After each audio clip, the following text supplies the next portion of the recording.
Good day, everyone. Welcome to lecture number 22 of this particular course on computer organization and architecture.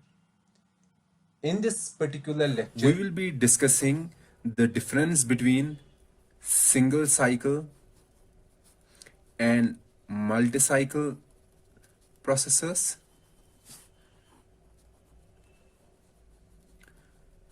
their performance,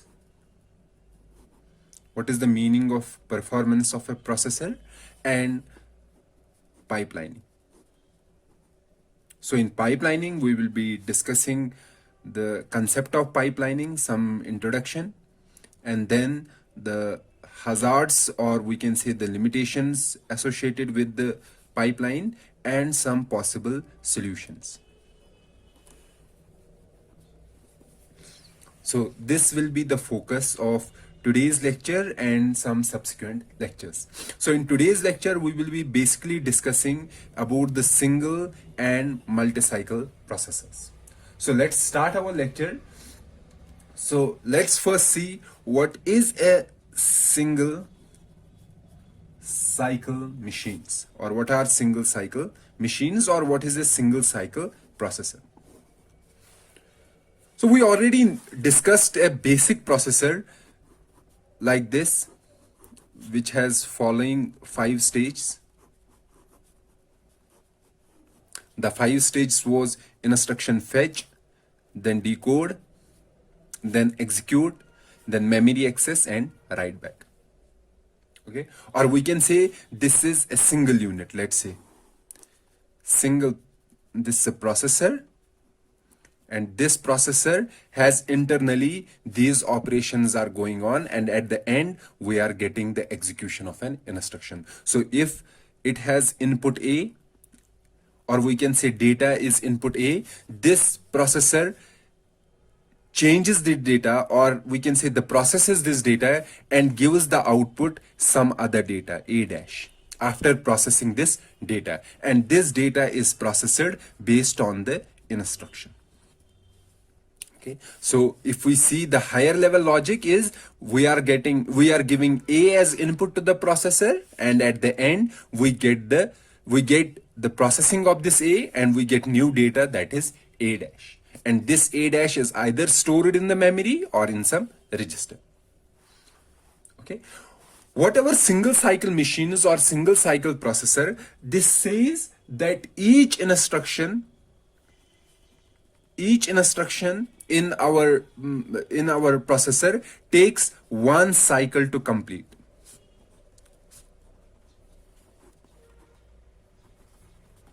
One complete clock cycle to complete. So we know that every processor is working on the basis of some clock. Okay, and that clock, for example, if we have some frequency f, then the clock is, or we can say the clock period is, one clock is equal to 1 by f seconds. This is our clock period, one clock period. So whatever single cycle machine or single cycle processor means that this complete processor, if it is taking one instruction as an input, then it takes one cycle to complete the processing of this instruction, and at the end of the cycle we get A dash. Okay, so we know that when an instruction is processed by a processor, when our processor processes an instruction, so it gets an instruction with some data A, and it gives an output A dash.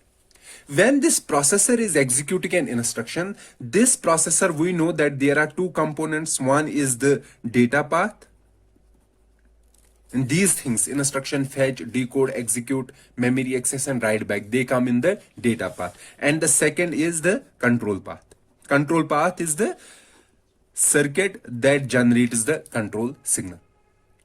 So we know that this processor in single cycle machine takes one cycle to complete the execution of an instruction. In that particular cycle, for example, if this is one cycle of the clock, one complete cycle. So in this particular cycle, at the beginning, we generate control signals at the beginning of the clock. Okay, and after generating the control signal, in the remaining part of the clock, the instruction goes through these data path elements.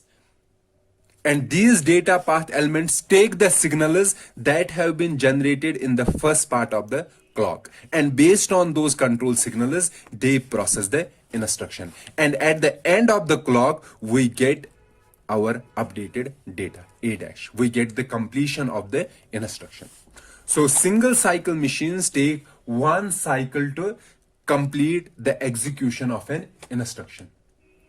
And all the updates that have to be done during the execution of an instruction, for example, at the end, we have to update the register, the destination register. Okay, so all the updates are done at the end of the instruction execution.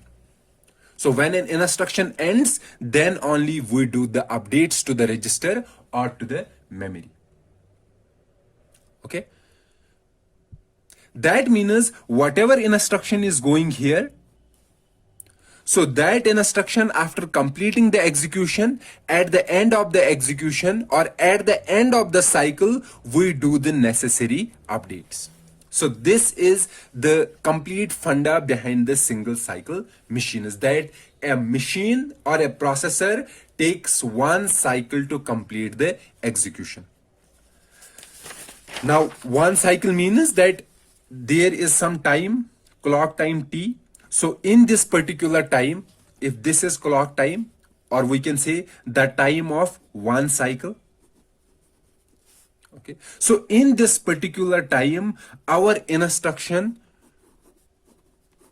should have followed these 5 stages. Okay. So the time taken by instruction fetch, instruction decode, execute, memory access, and write back, register, write back, the time taken or the delay associated with each stage.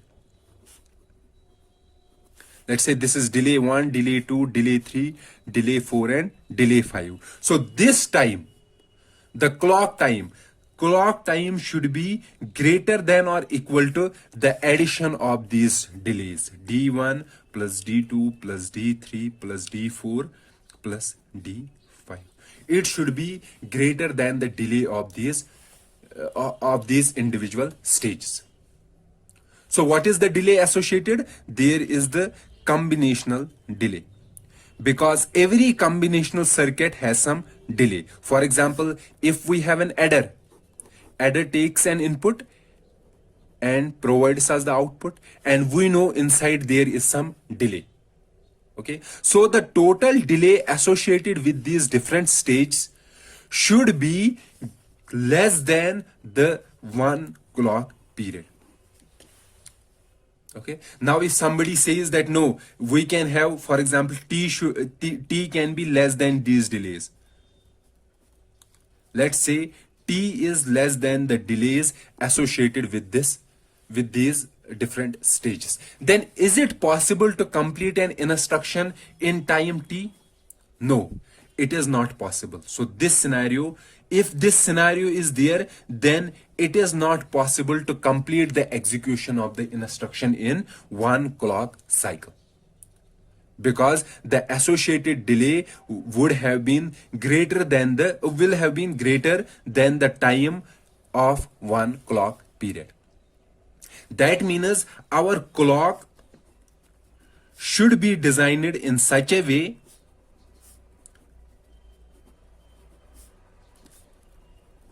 such that clock period, or we can say the time associated with one cycle, is greater than all the combinational delays.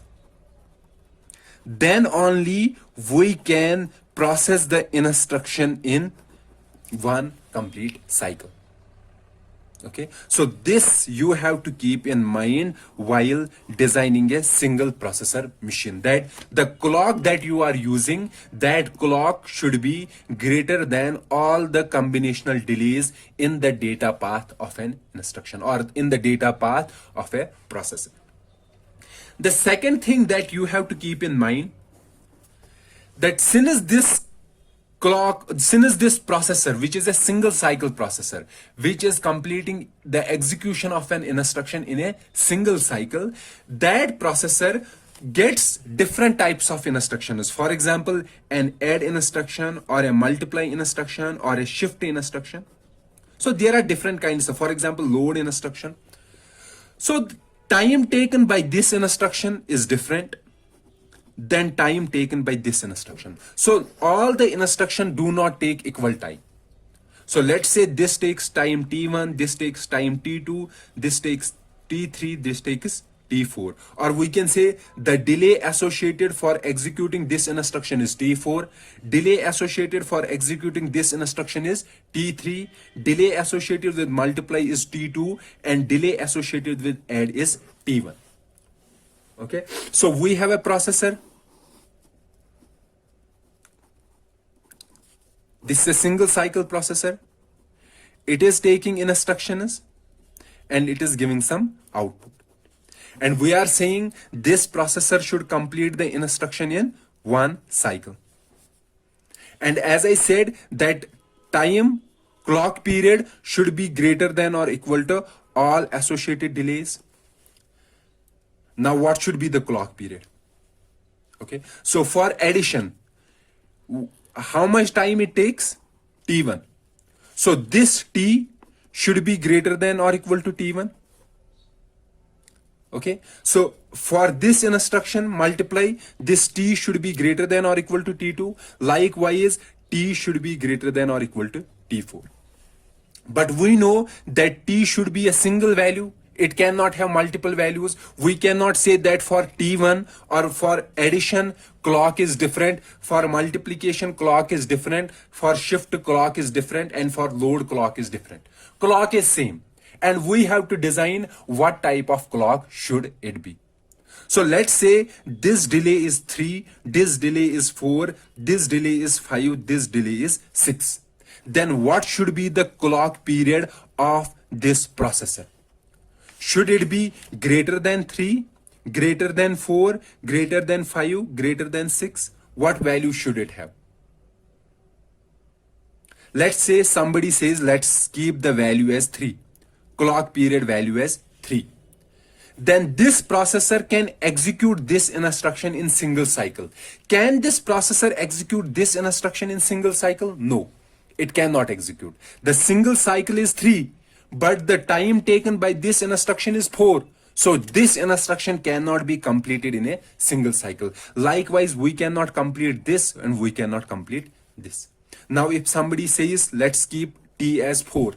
T is here, clock time period as 4. Then this instruction 1 and 2 can be completed in single cycle. These cannot be completed in single cycle. So from the discussion, you can see that our clock period should be equal to the time taken by slowest instruction. Slowest instruction means the instruction which is taking the highest time. So which is the highest instruction? That is 6. So if we keep T as 6, then only all the instructions can be completed by this single cycle processor in one cycle. Okay, so what we have discussed, so for single cycle processors,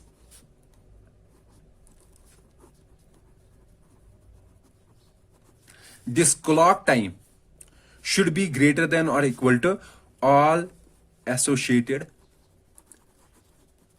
delays. And we can say this T, the time period, should be greater than or equal to the slowest instruction. Then only all the instructions can be executed in single cycle. So what I am saying here, the slowest instruction is this load instruction, which is taking how much time? 6.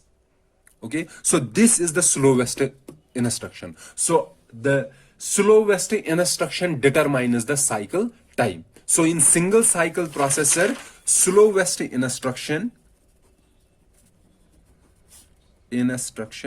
determines the clock cycle time. That means slowest instruction determines the frequency of our processor.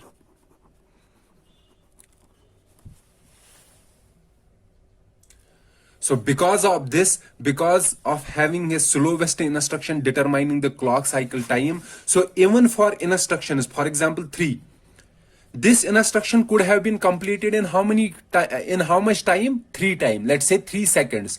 But since we have said the one's clock cycle period is 6 seconds, then this instruction will be completed in how many seconds? 3 seconds. For the remaining 3 seconds, our processor will be idle, because it will only start the execution of another instruction in next cycle. So in one cycle, it can handle only one instruction. So this is one of the one major disadvantage of our single cycle processor. So what is the disadvantage? The disadvantage is that our slowest instruction determines the clock cycle time.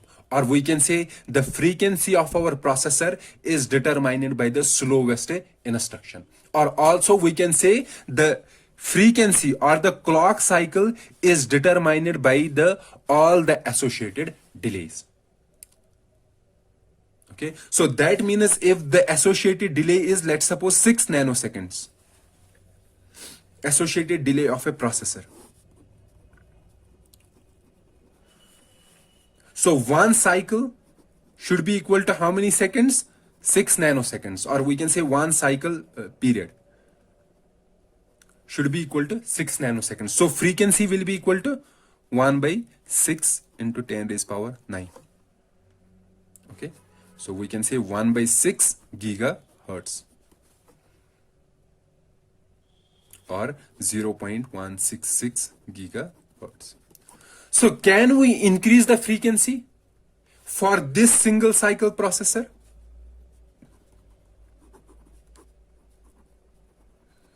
Can we increase the frequency? If we are increasing the frequency, that means time period will decrease. So that means if our time period was 6 nanoseconds, by increasing the frequency, time period will go lesser than 6 nanoseconds. But we know the associated delay is 6 nanoseconds. Then in that scenario, our processor won't be able to complete the execution of an instruction in one cycle. So our maximum frequency is limited by the processor delays.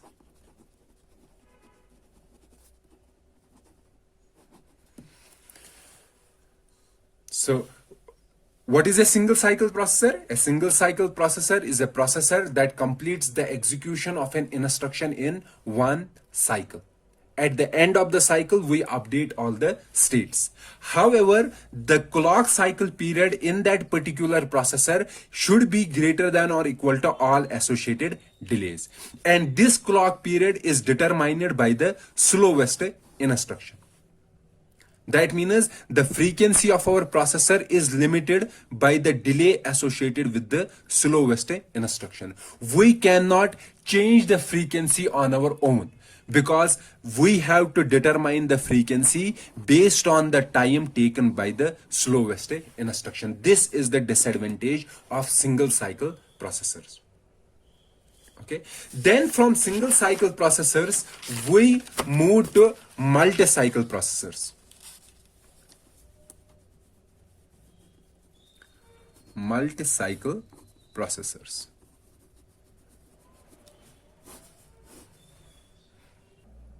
In multi-cycle processors, what we are doing, we are dividing instruction processing into multiple cycles. or we can say into multiple stages. So what I mean to say that we have these stages.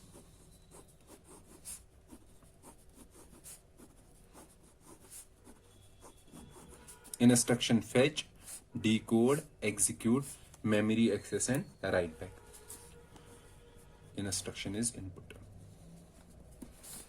So what we are saying that we will divide the processing of this instruction into multiple stages, and each stage takes one cycle. Let's say one cycle to complete. So instead of saying that the complete instruction will be completed in one cycle, that all these 5 stages will take one cycle, we are saying that each stage will take one cycle, and this stage will do some processing of this instruction, then this will do some other processing, this will also do some processing, this, and at the end we will get the output. So what we are saying that we are dividing instruction processing into multiple cycles. In single cycle processor, we were saying that the instruction execution will be completed in a single cycle. So by dividing the instruction processing into multiple cycles or multiple stages, we can make the updates during the execution as well. That means in single cycle, the updates were done at the end of the execution. However, here we can do updates during the execution because updates are to be done at the end of the cycle. Since the cycle ends here, so here we can make some updates. Here also we can make some updates. Here also we can also make some updates. And the end of the instruction, we do architectural updates. Architectural updates means we do the updates of the register file. Okay, or we do the updates that are visible to all the other associated programs or all the associated components. During the execution, the updates are not visible to other components. They are visible to the instruction only. However, the updates at the end of the instruction execution are the architectural updates. That is the updates that are visible to other components or to other instructions in the processor. Okay. So here in single cycle processor, the clock cycle time was determined by slowest instruction. And in this multi-cycle processor, who determines the clock cycle time? Let's say this takes 1 nanosecond. This also takes 1 nanosecond to complete. This takes, let's say, 2 nanoseconds. This takes 1 nanosecond. This takes 1 nanosecond. Or this takes 3 nanoseconds, let's say. So what should be the clock cycle time? Who determines the clock cycle time? Does instruction determine the clock cycle time? No. We say this takes 1 clock cycle, this takes 1 clock cycle, this takes 1 clock cycle, this takes 1 clock cycle, and this takes 1 clock cycle. So that means this takes 1 clock cycle. So what should be the clock cycle period? Should it be 1, 2, or 3? So because these are the possible values. So let's keep the clock cycle period as 1 nanosecond. Okay, that means if an instruction goes to fetch, what is the clock cycle period? 1 nanosecond. And how much time does fetch take? 1 nanosecond. So this will do the processing in 1 nanosecond. This will complete the instruction in 1 cycle. Will decode complete its processing in 1 cycle? Yes, it will complete because it takes 1 nanoseconds and 1 cycle is equal to 1 nanoseconds. Will execute complete the execution in 1 cycle? No, execute cannot complete the execution in 1 nanocycle. Because 1 cycle is equal to 1 nanoseconds. But execute takes how many nanoseconds? 2 nanoseconds. So it is short of 1 nanosecond. Okay. So will memory access complete the execution in 1 cycle? No, it won't complete. Write back? Yes, it will complete. So these two have their delay is greater than the clock period. So in this particular case, our clock period should be equal to 3 nanoseconds. Then only this will take 1 nanosecond, this will also take 1 nanosecond, this will take 1 nanosecond, this also 1 nanosecond, and this also this also one cycle. So everyone will be able to complete the execution in one clock cycle. So we can say in multi-cycle processors, clock cycle is determined by slowest stage. Slowest stage. So let's say our T is equal to 3 nanoseconds, or we can say clock cycle is 3 nanoseconds. So if clock cycle is 3 nanoseconds, what will be the frequency of this processor? Frequency is equal to 1 by 3 nanoseconds. That will be equal to 1 by 3 nanoseconds, 0.333 gigahertz. This will be the frequency. And in this particular scenario, let's take an instruction. So one cycle is equal to 3 nanoseconds. So this instruction goes to fetch. And fetch takes how many seconds? 1 nanosecond. But we said that fetch should complete in one cycle. So in 1 nanoseconds, it is doing some job. And for remaining 2 nanoseconds, it is idle. Then at the end of the cycle, at the end of these 3 nanoseconds, it will give the output to decode stage. So this idleness, this is called internal fragmentation.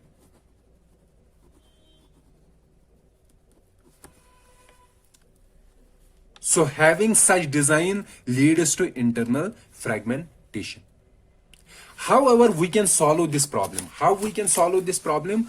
We can say that let's divide execute in two separate stages. For example, instead of having one execute, let's have execute in this manner: execute 1, execute 2. So this is doing some processing, this is also doing some processing. Let's keep it 1 nanosecond, this also 1 nanosecond. Decode is 1 nanosecond and fetch is also 1 nanosecond. Then comes memory. Memory, let's divide it internally into 3 parts: M1, M2 and M3. Let's say this takes 1 nanosecond, this 1 nanosecond, this 1 nanosecond, and then write back that also 1 nanosecond. In this case, what is the maximum delay of a stage? The maximum delay is 1 nanosecond. So clock cycle period can be made 1 nanosecond, and as a result, frequency will become 1 gigahertz. Okay, so we can increase the frequency in this particular processor by dividing the slowest stage into multiple stages. So the frequency, increasing the frequency here is the architectural choice. So from the architecture, we can change the architecture to increase the frequency. However, in single cycle processors, the frequency change is determined by the time taken by a single instruction, and we cannot change that at the physical level. Okay, we can make some changes to make a circuit fast, but we cannot make a circuit fast after some point, because after some point we cannot change the associated delays, or we can say the combinational delays. They are inherent to all the logic designs or all the logic circuits. So in multi-cycle processors, frequency can be changed by changing the architecture of our stages. So what is the advantage of multi-cycle machine over the single cycle machine? The advantage is that here the cycle time is determined by the slowest stage.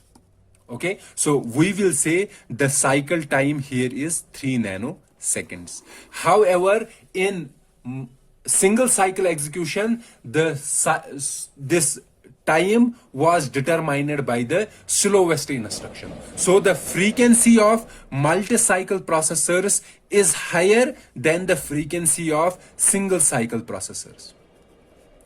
Frequency determines the speed.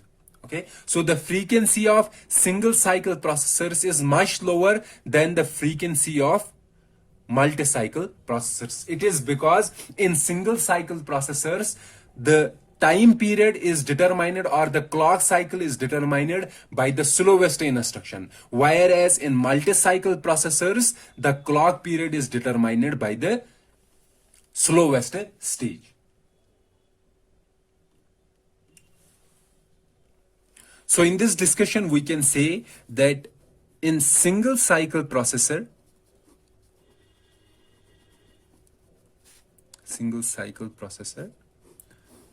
we are giving data A, and after one cycle, this A is transformed into A dash. However, in multi-cycle processor, this A is first converted in some, for example, A1 dash, then A2 dash, then A3 dash, and finally we will get the final output, and that is A dash. And this intermediate is done in one cycle. So it takes multiple cycles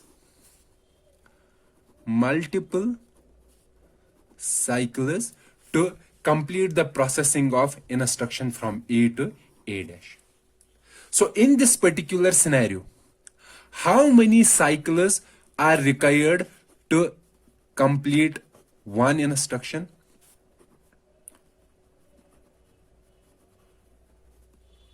In single cycle, how many cycles are required to complete one instruction? 1. So we can say CPI is equal to 1. Cycles per instruction is equal to 1. So in single cycle processor, clocks per instruction or cycles per instruction is equal to 1. However, in multiple cycle processor, how many cycles are required to complete one instruction? Multiple cycles. Or we can say CPI is equal to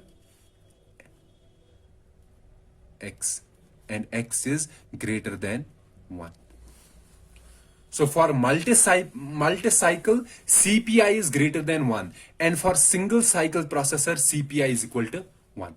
So somebody will say that single cycle processors will require one cycle to complete instruction. Okay. And multi-cycle requires multiple cycles to complete instruction. So which one is efficient from these two, single cycle or multiple cycle? So if somebody asks this question to you, a single cycle processor takes one cycle to complete instruction, and multiple cycle processor takes multiple cycles to complete instruction. So which one is efficient? Which one is fast? So initially, somebody will answer that since this single cycle is taking only one cycle time, or we can say CPI is only 1. So that means when CPI is less, that means lesser number of cycles are required to process one cycle. That includes that processor is fast.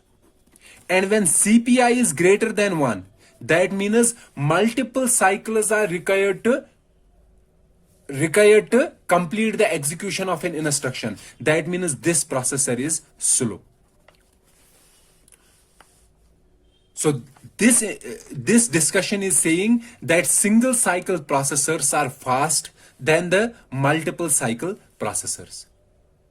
So is it true? From the discussion, it seems that it is true. Because here CPI is equal to 1. That means every instruction is completed in one cycle. Here CPI is greater than 1. That means every instruction is completed in multiple cycles.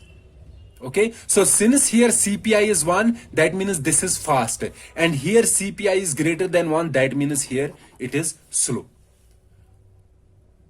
But we forgot the another thing. The other thing is that here one cycle will be determined by slowest instruction. And here one cycle will be determined by the slowest stage. So let's say the slowest instruction here, slowest instruction takes 10 nanoseconds. Then one cycle is equal to 10 nanoseconds. Here, one cycle is equal to slowest stage. So let's say slowest stage takes 2 nanoseconds. So one cycle here means 2 nanoseconds. Let's say here CPI is equal to 4. That means 4 cycles are required to complete the instruction. Here for single cycle processor, CPI is always equal to 1. So that means 1 cycle is required to complete the instruction. So how much time is required to complete the instruction? Here we require 1 cycle. So 1 cycle is equal to 10 nanoseconds. So we require 10 nanoseconds to complete the instruction. Here CPI is equal to 4. That means one instruction will be completed in 4 cycles. 4 into 1 cycle is 2 nanoseconds. So it will be 8 nanoseconds. So here it takes 10 nanoseconds. Here it takes only 8 nanoseconds. So this one is fast. So that means even if it seems that an instruction, that is processor with 1 CPI, single cycle processor with CPI equal to 1, from the CPI it seems this one is fast. But actually its cycle, clock cycle is much larger, longer than the multiple cycle clock time. That is why this becomes slower, this becomes faster. So that should be your answer. However, in case of multiple cycle processor, if we have two multiple cycle processors, P1 and P2, and they have same clock time is same for both. This is processor P1, this is processor P2, and both are multiple cycle processors. They have same clock time.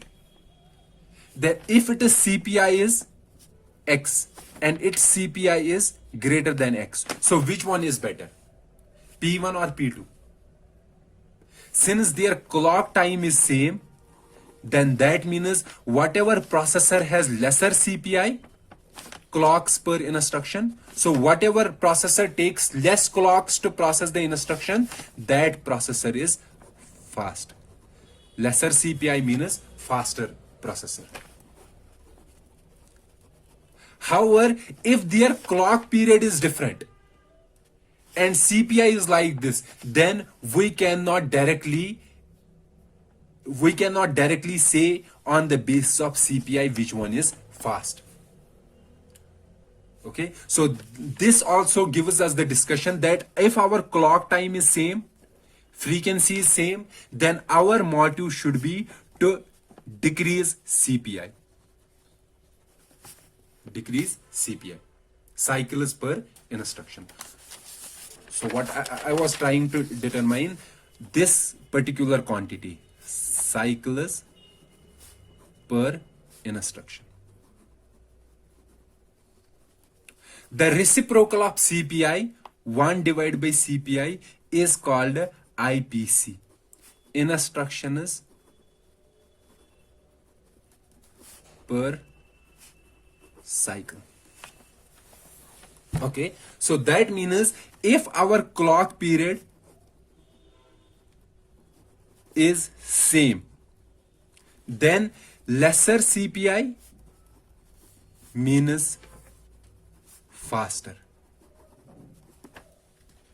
or we can say higher IPC. Since CPI is reciprocal, inversely proportional, higher IPC means faster. So our aim should be to decrease CPI or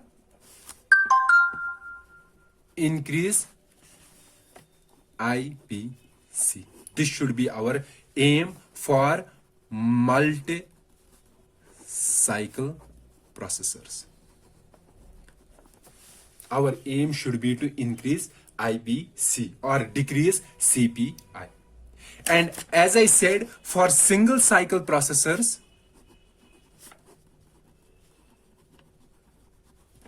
for single cycle processors, CPI is equal to 1 always, or we can say IPC is equal to 1.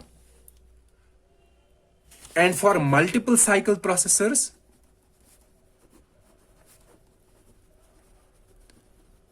CPI is greater than 1, or we can say IPC is less than 1. So our aim should be to increase IPC to bring it closer to 1, and to decrease CPI and bring it closer to 1. So from this discussion, can we determine which one is faster, single cycle processor or multiple cycle processor? As I have already discussed that since here CPI is equal to 1 and here CPI is greater than 1, or we can say IPC here is greater than IPC here, that means this one is faster. But here clock period is much longer, because here clock period is determined by slowest instruction. Here clock period is much smaller. So because of different clock periods, we cannot determine which one is faster only because of CPI. However, if both these have same clock period, this processor and this processor, then this processor will be faster than this particular processor. But for single cycle processors, clock period is much longer. And why it is much longer? Because here clock period is determined by the slowest instruction. As a result, even if their CPI is equal to 1 or IPC is equal to 1, which is much better, even having a good IPC or good CPI, they are much slower. And why is that? Because here clock period is much longer. So that is why we won't discuss single cycle processors in our subsequent lectures. Our discussion will be for multiple cycle processors, and the reason is all the modern processors are multi-cycle processors, and our aim in multi-cycle processors will be to decrease CPI or increase IPC. This should be our aim, and we will see in our subsequent lectures how can we effectively increase the IPC of our processors, or how we can decrease the CPI. So IPC, as I said, it means instruction is completed in one cycle. In one cycle, we will see how we will execute or how we will complete more instructions in one cycle. That will be our aim in our subsequent lectures. So let me recap what we have discussed so far. In single cycle processor, we said that we will complete the execution of an instruction in one cycle. However, in multiple cycle processors, we said that we will complete the execution of an instruction in multiple cycles.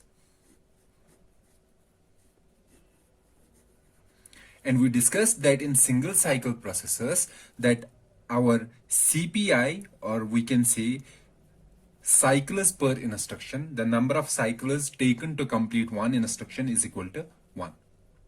And the reciprocal of this, or we can say IPC, instructions completed per cycle, is equal to 1.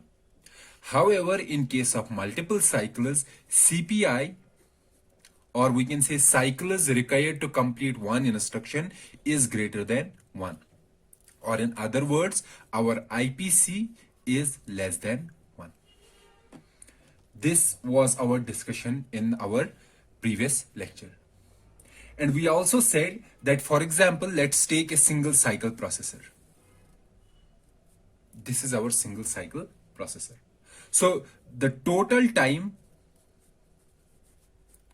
to complete one instruction will be equal to complete one particular instruction is equal to CPI into cycle time. This is same for both multiple cycles and single cycle processor. Time taken to complete one instruction. So in case of single cycle, CPI is equal to 1. Okay, and in case of multiple cycle processors, CPI is greater than 1.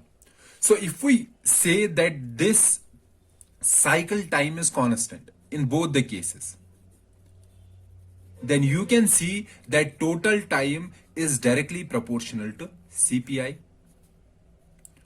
or we can say total time is inversely proportional to IPC, considering that cycle time is constant. So that means having lesser CPI means less time,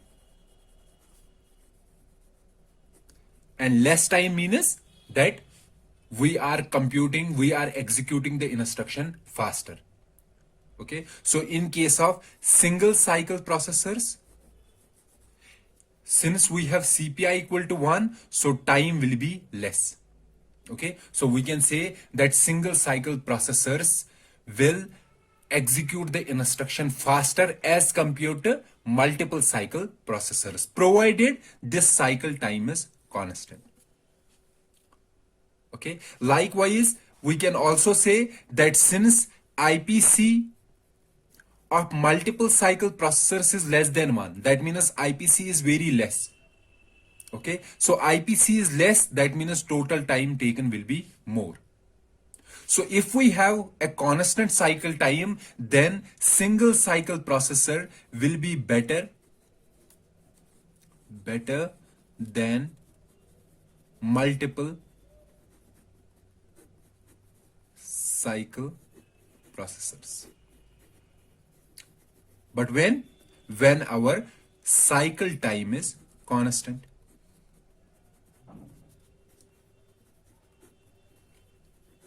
Okay, so what is cycle time here? Cycle time basically is the time of one cycle of a clock. Okay, and in our previous lecture, what we discussed, that this cycle time, so if we are keeping this cycle time as constant, then which one is better, single cycle or multiple cycle? Then our single cycle processor is better. However, if you see that most of our current processors, they are not single cycle processors, they are multiple cycle processors. And the reason is the cycle time is not constant. What I mean to say, that cycle time in case of single cycle instruction is, this cycle time, it depends upon the worst instruction, or we can say worst case scenario. So cycle time in case of single cycle instruction will be equal to time taken by the worst instruction. Worst here I mean the instruction which is taking the maximum time. Worst instruction. Okay, and in case of this is in case of single cycle processors. So the cycle time, we know that the processor, in case of single cycle processor, the instruction is to be completed in a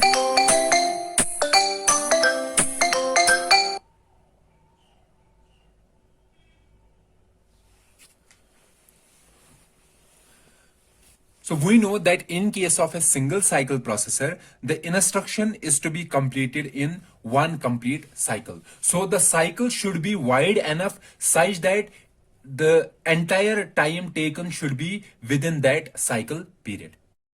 In case of single cycle instructions, this cycle should be equal to the time taken by the slowest instruction. Okay, because we want that all the time, or the time taken by every instruction should be less than the clock cycle time. Okay, and we know that the maximum possible time is the time taken by the worst instruction, which is taking the maximum time. So our clock cycle time in case of single cycle processors should be equal to time taken by the slowest instruction. Okay. So even if we want to decrease the cycle time in case of single cycle instructions, we cannot decrease it beyond this slowest instruction.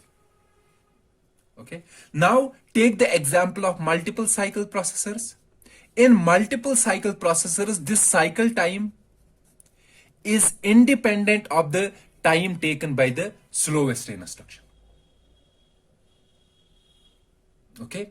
So this cycle time, we can design the clock cycle in such a way that we will say that in one cycle we are performing some small task of an instruction, and in next cycle we will we will do some other task of the same instruction, and at the end of, let's say, k cycles, we will have our instruction executed. Okay. So we can say that in case of multiple cycle processors, clock cycle time is very less, and in case of single cycle processors, clock cycle time is very high.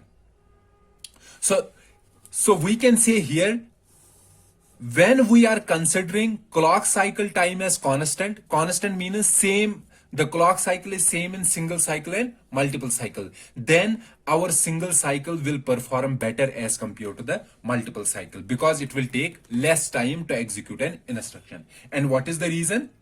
The reason is CPI is equal to 1. However, clock cycle, this cycle time is very less in case of multiple cycle instructions as compared to single cycle instructions. So in single cycle instructions, we have a long clock cycle time, and in case of multiple cycle processors, clock cycle time is very less. So we know that if we take the frequency, for example, frequency is inversely proportional to clock cycle time. So we can say that in case of single cycle processors, we cannot decrease the clock cycle time. That means we cannot increase the frequency beyond a certain limit. However, in case of multiple cycle processors, this cycle time can be reduced. The single clock cycle time can be reduced. That means we can increase the frequency, and by increasing the frequency or reducing this, we will reduce the total time taken to execute an instruction. That means it will become faster. So in case of single cycle processors, there is no, we can say, no scope of improvement. Neither we can see CPI is equal to 1. Okay. So one choice is increase the CPI, decrease the CPI. So by decreasing CPI, total time will decrease. Okay. Another is decrease the cycle time. So I will rewrite this. So total time is total time. Okay. And we know that performance is inversely proportional to the total time taken. So having lesser time means better performance.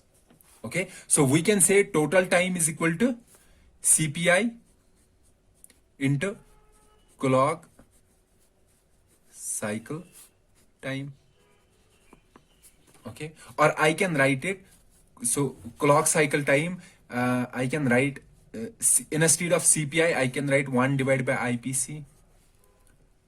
Okay. Into instead of clock cycle time, I can write 1 divided by frequency.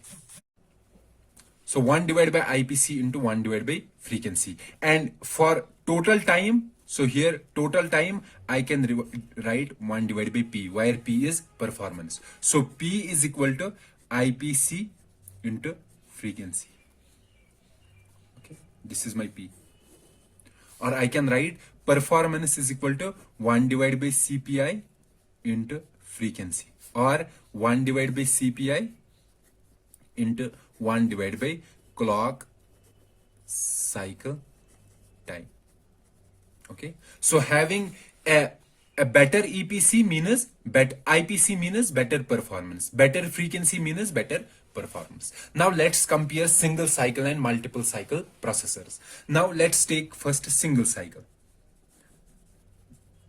So in case of single cycle, IPC equal to 1. So to improve performance, what are the possibilities?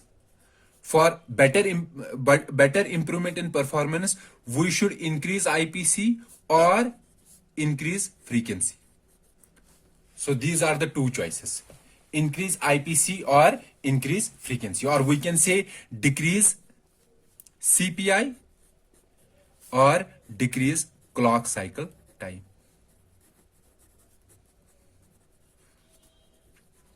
So for having a better performance of a processor, we should improve its IPC or improve its frequency, or we can say decrease its CPI or decrease clock cycle time. Let's take a single cycle processor. Okay, let's see, can we improve its performance? Single cycle processors, can we increase its IPC? So IPC is equal to 1, or we can say, can we decrease its CPI? No, we cannot decrease its CPI. Why? Because we know that a single cycle processor can execute only one instruction in one cycle. It cannot execute multiple instructions in one cycle. Why? Because our processor is taking one instruction at a time and it is executing one instruction. The possibility is that we can increase IPC or we can decrease CPI by making a processor in such a way that it will execute multiple instructions at a time. So for executing multiple instructions, we have to increase the resources in the processor, single cycle processor. So when increasing the resources, then only I can process multiple instructions at a time. For example, if I am saying I have to process 5 instructions at a time, then my processor should have 5 pipelines. Okay, 5 fetch stages. Okay, and each fetch stage will fetch one instruction, and likewise I should have 5 decode stages, 5 execute stages, 5 memory. Then only I can execute 5 instructions in parallel, or we can say I can complete 5 instructions in one cycle. So that means if I have a single stage, for example, I have fetch, I have decode, I have memory access, write back. These are my stages, and for a single this kind of processor, I cannot increase IPC or CPI. In case of single cycle processors, I can increase IPC or CPI. How can I increase the IPC or CPI? By having multiple such stages, or by having the multiple copies of this processor. Then I can execute the multiple instructions in parallel, and thereby I can increase IPC or I can decrease CPI. For example, if I have four instructions going in parallel, so we are discussing about a single cycle process. So if we have 4 instructions going in parallel, so how many instructions will be completed in one cycle? 4 instructions in one cycle. So what will be a CPI? CPI means cycles per instruction. So in one cycle, how many instructions are getting completed? 4 instructions. Okay, so if we say how much time is taken to complete one instruction, it will be 1 divided by 4 cycles. So cycles required to complete one instruction will be equal to 1 by 4. And what will be the IPC? IPC means instructions per cycle. So how many instructions are we completed in one cycle? 4. So IPC will be equal to 4. So in single cycle processors, having a single these stages, we cannot increase the IPC or decrease CPI. However, we can increase IPC or CPI if we have multiple copies of the processor.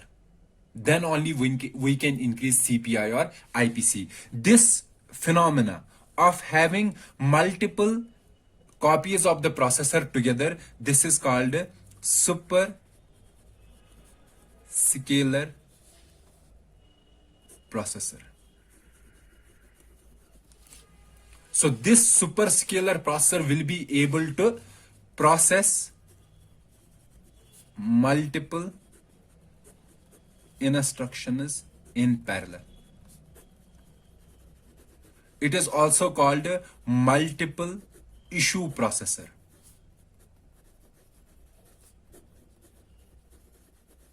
Issue means that we are issuing multiple instructions in parallel.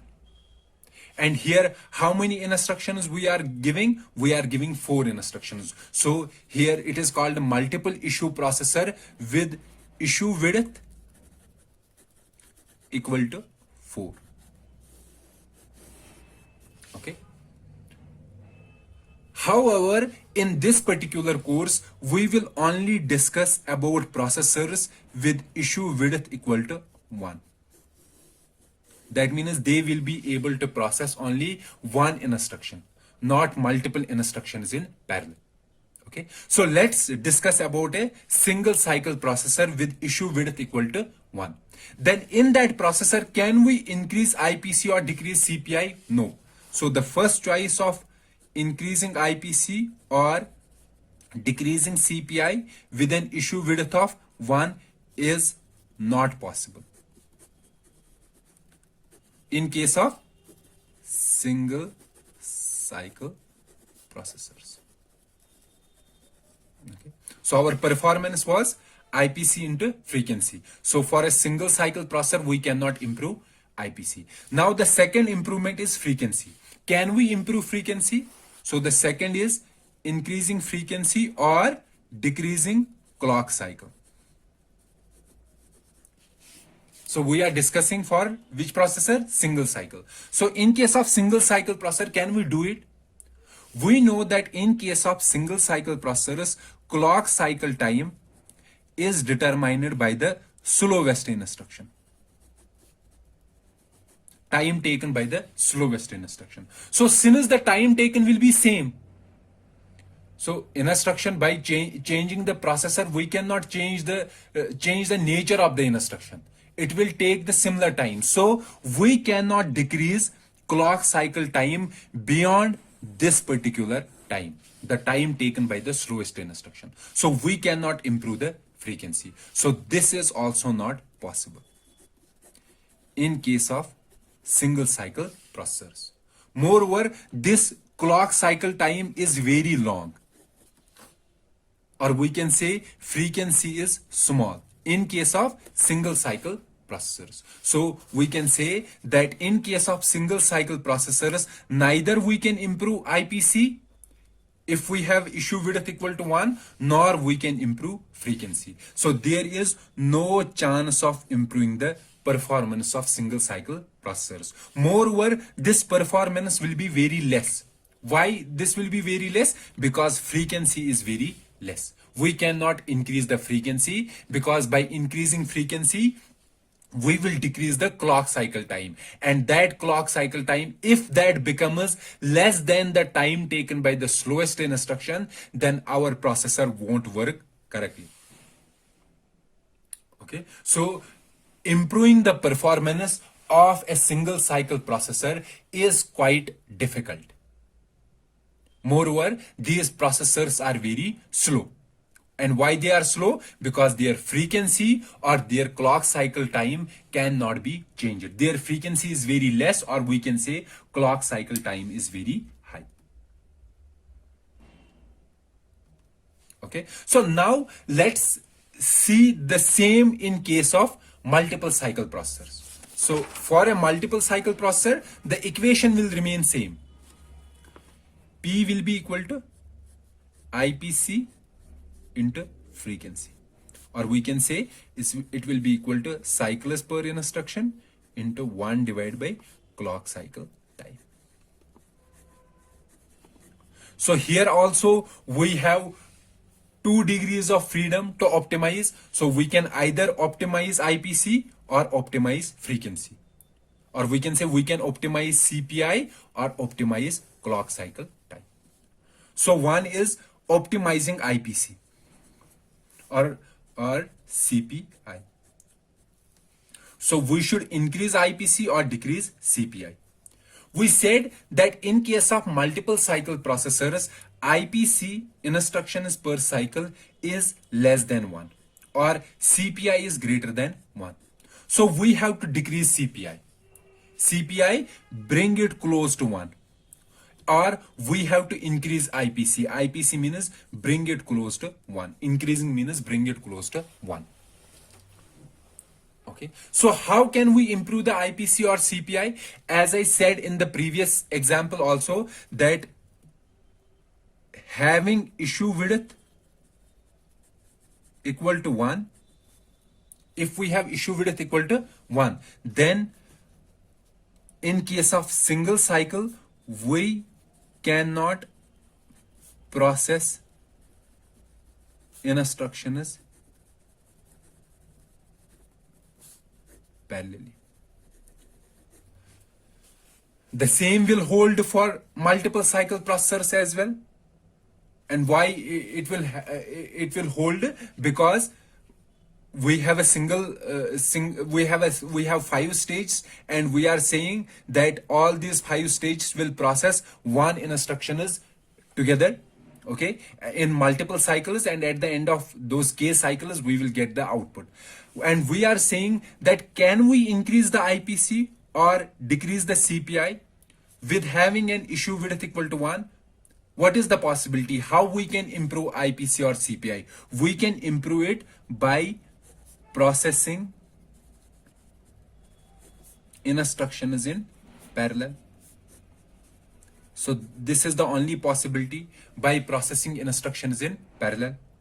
However, I said here that this is possible if we have multiple copies of the processor.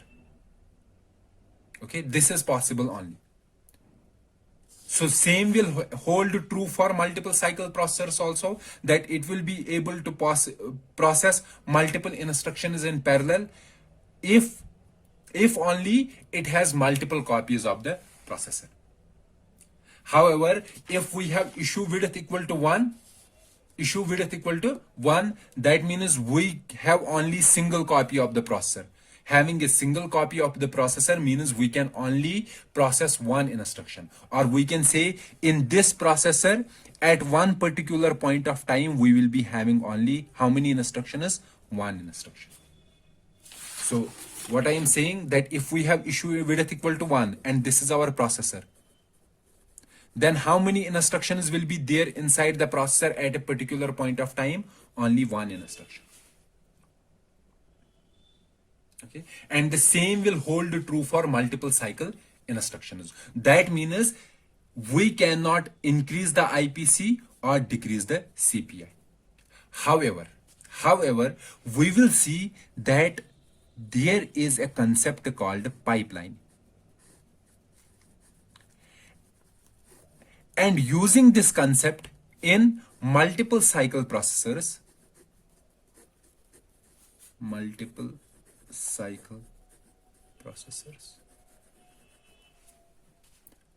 okay, using this concept of pipelining in multiple cycle processors, we can have a processor in which at a time we can have more than one instruction.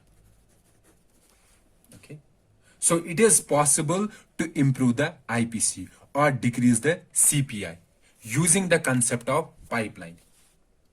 However, please keep this in mind that even after using pipeline, this IPC will be always less than 1. Or we can say that it can become equal to 1. It won't be ever greater than 1. This won't be possible. Or we can say CPI will always be greater than 1. Or in the best case, it will reach to 1. But it won't be never less than 1 in case of multiple cycle processors. So we can improve the IPC or CPI, but it won't be improved beyond a certain limit, having a issue width equal to 1. However, if our issue width is greater than 1, then we can improve IPC above 1, or we can have CPI below 1. But for a single for an issue width equal to 1, we can improve IPC of a multiple cycle processor by using a concept of pipelining. Okay, so using pipelining, our aim is to improve IPC, that is increase IPC, bring it close to 1, or we can say decrease CPI or bring it close to 1. Using pipelining, we cannot increase the IPC above 1, or we cannot decrease the CPI below 1. So having IPC greater than 1 means we cannot have, having IPC greater than 1 means that in a single cycle we are able to complete more than one instruction. And using a single processor with a single set of resources, it won't be possible. So it is possible only if we have if we have a processor with multiple copies of the same those 5 stages that we are having. Okay. So in case of multiple cycle processors, I said that this pipelining will be used to improve the IPC, or we can say improve the performance. The second parameter is F. So we will discuss this pipelining in our subsequent lectures in greater detail. The second parameter is F, frequency.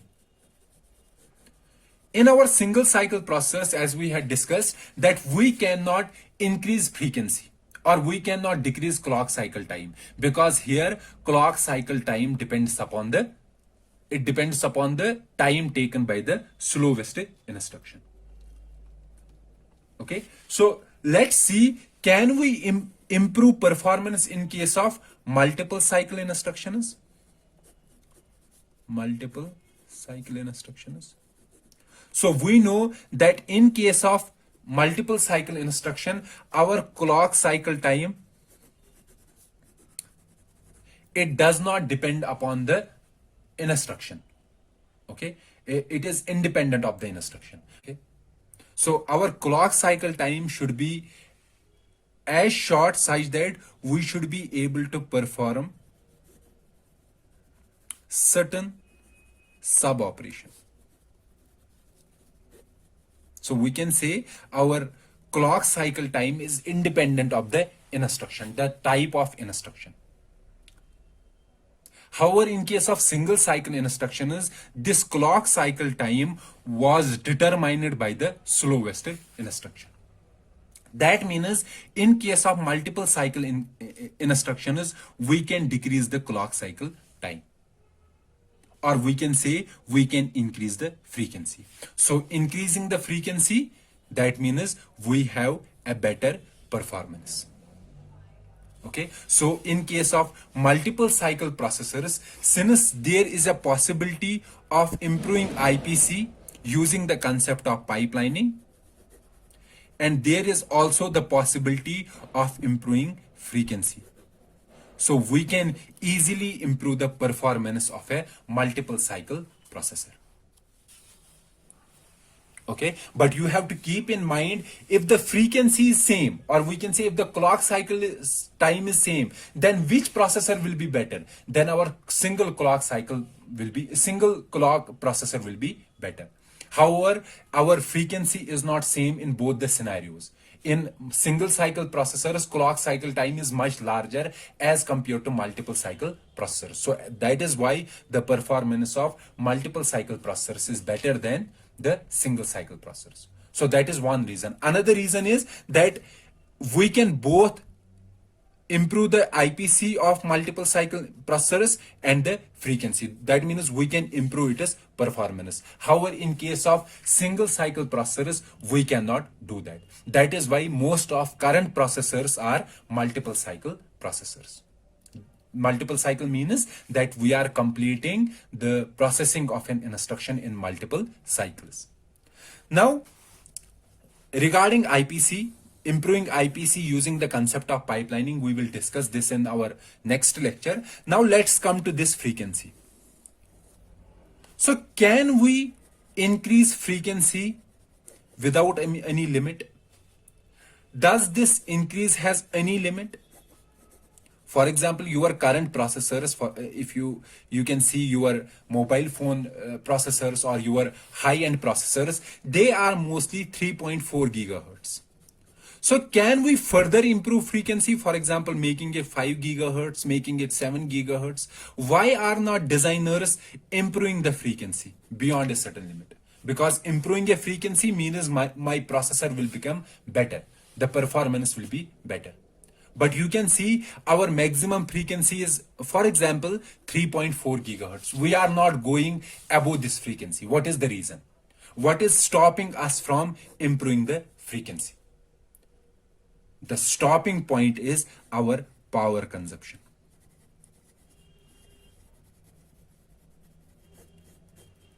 This is the entity, this is the component that is stopping us from improving the frequency.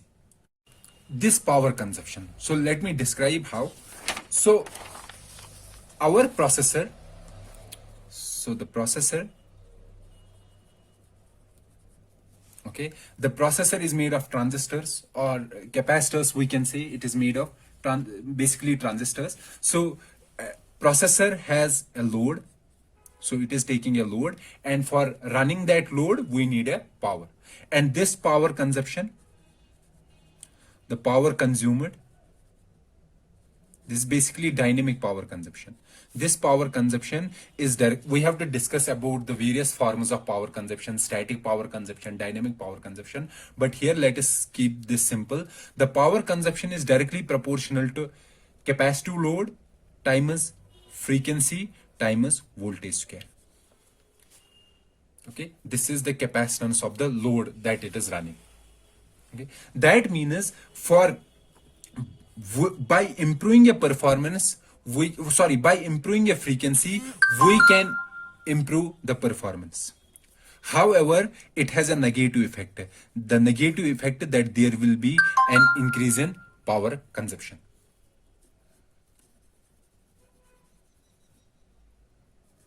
So by increasing frequency, we can improve the performance, but at the cost of higher power consumption.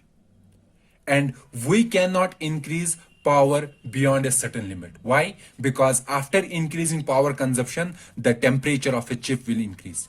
And the increase in chip temperature will result in increase in another power component called a leakage power.